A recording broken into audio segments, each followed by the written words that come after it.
Hi, I'm Shane Magee. Welcome to The Big Picture. This week, we have stories on a range of topics. Stephanie Kelly takes us downtown for the continuing fracking protests. Haley Ryan tells us about an unexpected donation. But first, University of New Brunswick health facilities are warning students about an outbreak of chlamydia and syphilis. Alana Duffy has the report. Getting close to someone you care about can come with some risky consequences. In New Brunswick, chlamydia affects 1 in 10 women and 1 in 20 men. Most don't even know that they have it. Common symptoms of infection for both men and women include burning while urinating and unusual discharge from genitalia. A group of third-year nursing students from the University of New Brunswick are trying to raise awareness among students.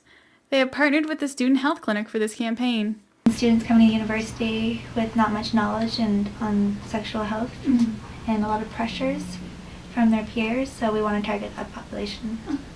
Sexuality Awareness Week is in November, and Carrie Ann, Anastasia, and their classmates are taking this opportunity to better inform students about safe sex practices. Students at UNB think that this is a good initiative. Last week they had sex ed meetings in the dorms and stuff, and they took us around campus and took us upstairs to the sexual health center and stuff. I mean, they're doing their best right now. They've teamed up with the government of New Brunswick, and they're handing out the large syphilis condoms. You see them, it just kind of gives a big warning. Don't get syphilis, wear a condom kind of thing. Continue to check back to the New Brunswick Beacon in the coming weeks for more information on sexually transmitted infections. For Stu Journalism, I'm Alana Duffy. For some in Fredericton, Thursday means Protest Day. This week marks the 10th week of protests in downtown Fredericton against fracking. Stephanie Kelly was there and has this story. If you've walked through downtown Fredericton lately, this is probably a familiar sight. Protesters have been in front of the Centennial Building on King Street every Thursday for 9 weeks. Their goal? To stop shale gas exploration in New Brunswick. These protesters are upset about a process called hydraulic fracturing, or fracking, where water, chemicals, and sand are pumped into the ground to crack through layers of shale rock and release natural gas. I just find that appalling that our government is even considering this. I'm a resident here, therefore I'm affected. Every resident of this province is affected. Protesters say fracking causes things like air pollution and water contamination. But industry experts say there isn't a threat to drinking water because fracking is done thousands of feet beneath the water level.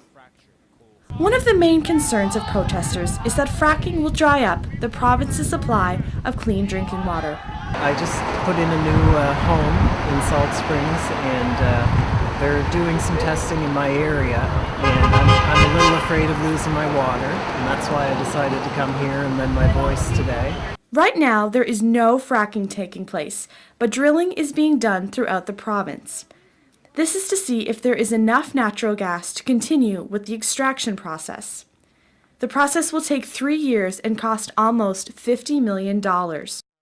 Premier David Elward said the province should consider the shale gas industry, saying it may be one solution to New Brunswick's debt problem.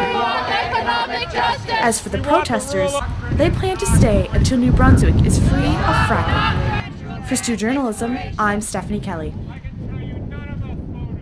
The Oromocto Area SPCA relies on the donations of others to keep its doors open. Today, we have the story of a donation from an unexpected source. Haley Ryan has the story. Without the Oromocto Area SPCA, cats like this one would roam the streets looking for food and shelter. The center runs almost completely on donations, but this jar of change was a first. 2 weeks ago, the SPCA got a donation of $18.81 from the Meeting Place Church in Fredericton. They provide a safe place for up to 50 of the city's homeless and low-income residents. Charlotte McInnes was working when the money from the meeting place was brought in. It was very inspiring. I mean, this is a group of people that they don't have a lot, and yet they're willing to give it up and donate some money to us. I mean, myself and Tracy were almost in tears while they were donating this to us. Since 1999, the Oromocto Area SPCA has provided a temporary home for thousands of animals. They immunize, feed, and care for animals until they're adopted. This July, the group planned a fundraising event, but when volunteers went to their shed, they realized something. Great story, Haley. Well, that's all we have for this edition of The Big Picture. Join us again next time.